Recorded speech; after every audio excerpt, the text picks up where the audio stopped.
Assalamualaikum warahmatullahi wabarakatuh. Saya Rina Rizka Oktarina dari kelas PG PAUD Indralaya, Universitas Sriwijaya. Dengan NIM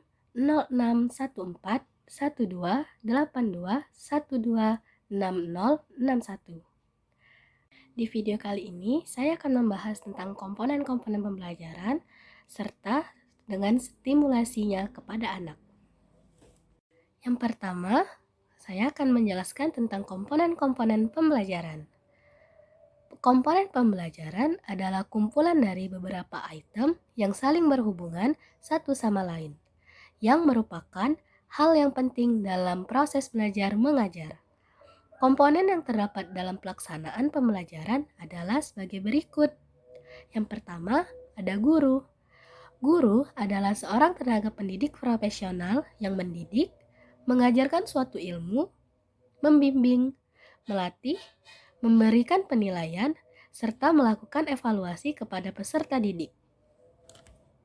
Guru tidak hanya mengajarkan pendidikan formal, tapi juga pendidikan lainnya dan bisa menjadi sosok yang diteladani oleh para muridnya. Guru merupakan seseorang yang telah mengabdikan dirinya untuk mengajarkan suatu ilmu, mendidik, mengarahkan, dan melatih muridnya agar memahami ilmu pengetahuan yang diajarkan tersebut. Komponen yang kedua ada siswa atau peserta didik. Siswa merupakan komponen masukan dalam sistem pendidikan yang selanjutnya diproses dalam proses pendidikan sehingga menjadi manusia yang berkualitas sesuai dengan tujuan pendidikan nasional.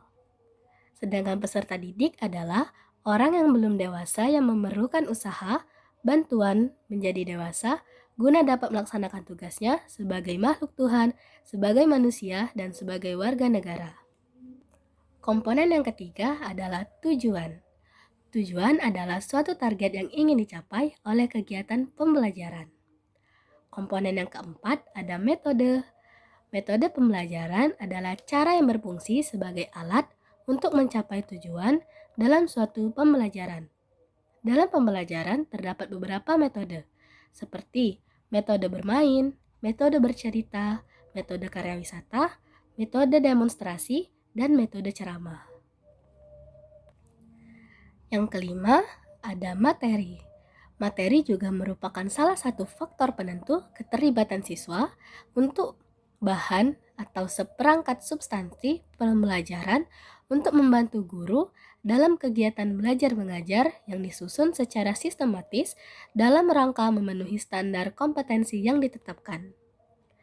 Sedangkan komponen yang keenam ada media. Bentuk bahan atau seperangkat substansi pembelajaran untuk membantu guru dalam kegiatan belajar mengajar yang disusun secara sistematis dalam rangka memenuhi standar kompetensi yang ditetapkan. Dan komponen yang terakhir ada evaluasi. Evaluasi adalah suatu proses yang sistematis dari pengumpulan, analisis, dan interpretasi informasi atau data untuk menentukan sejauh mana siswa yang telah mencapai tujuan pembelajaran. Baiklah, di video kali ini, adapun desain pembelajaran yang saya buat, yang pertama, model pembelajaran area. Model pembelajaran area merupakan model pembelajaran yang lebih memberikan kesempatan kepada anak untuk memilih atau melakukan kegiatan sendiri sesuai dengan minatnya. Kemudian, metode pembelajaran. Metode pembelajaran yang dipilih adalah metode bermain. Cara belajar yang digunakan anak usia dini hingga masa peralihan adalah dengan belajar sambil bermain. Metode belajar sambil bermain adalah suatu cara pembelajaran dengan memanfaatkan media permainan sebagai alat bantu untuk memudahkan siswa memahami materi pembelajaran serta menciptakan suasana belajar yang menyenangkan. Dan komponen selanjutnya yaitu materi. Adapun materi yang saya pilih yaitu materi yang akan disampaikan berupa dengan tema tanaman dan subtema sayuran yang akan dibahas dengan topiknya yaitu tanaman cabai. Dan media yang saya gunakan yaitu media serbareka atau media realita berupa benda asli yaitu tanaman dari tanaman cabai. Dan yang terakhir, desain yang saya pilih yaitu tujuan. Tujuan dalam pembelajaran ini adalah untuk mengenalkan sayuran berupa cabai kepada anak didik.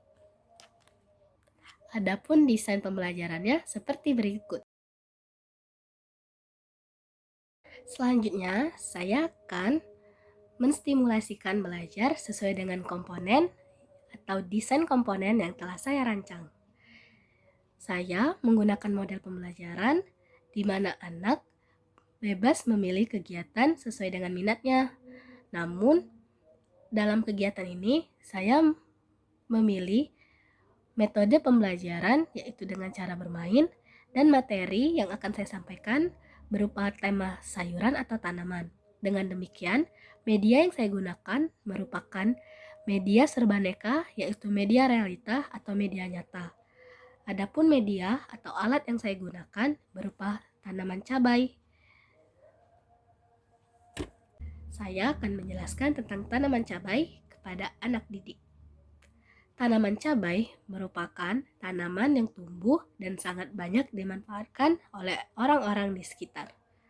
Tanaman cabai memiliki rasa pedas dan memiliki cita rasa yang sangat penting dalam suatu masakan. Jenis tanaman cabai sangat beragam, mulai dari cabai hijau yang panjang, dan ada beberapa cabai lain seperti cabai rawit, cabai merah, dan juga cabai keriting atau cabai yang telah dikeringkan. Ada 3 macam warna cabai. Yang pertama, cabai hijau yang masih muda, namun beberapa masyarakat tetap menggunakannya karena sudah dapat dimakan. Yang kedua, ada cabai kuning yang mulai masak, dan yang ketiga, ada cabai merah yang sudah masak dan siap dipanen. Baiklah, sekian pembelajaran stimulasi mengenai tanaman sayuran, yaitu dengan topik tanaman cabai. Semoga apa yang saya sampaikan dapat dipahami oleh anak didik. Saya ucapkan wassalamualaikum warahmatullahi wabarakatuh.